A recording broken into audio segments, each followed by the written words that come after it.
প্রিয় দর্শক, আসসালামু আলাইকুম। আপনারা কেমন আছেন? আশা করি সকলেই আল্লাহ তাআলার অশেষ রহমতে ভালো আছেন।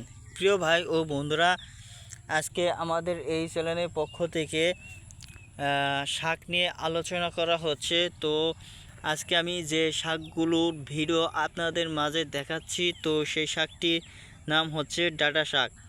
তো বন্ধুরা,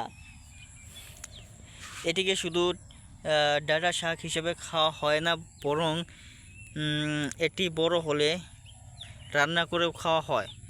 তো বন্ধুরা, বর্তমানে কিন্তু ডাঁটা শাকের সময় নয়। তবে বন্ধুরা, তার কারণ হচ্ছে বর্তমানে যে সমস্ত কৃষকেরা ডাঁটা শাক রোপণ করেছে, তাদের এরকম ছোট ছোট হয়েছে, কিংবা কোথাও এর থেকে বড় হয়েছে।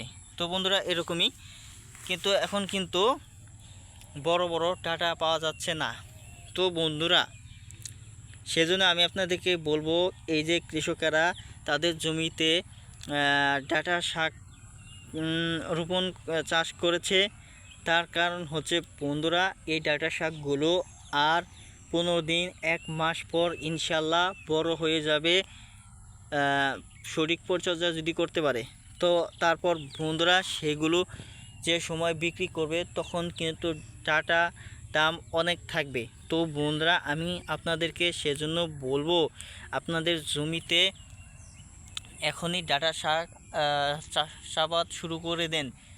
তো বন্ধুরা, আশা করি আপনারা এই ভিডিওটির মাধ্যমে ডাঁটা শাক কেন চাষ করবেন তা বুঝতে পেরেছেন।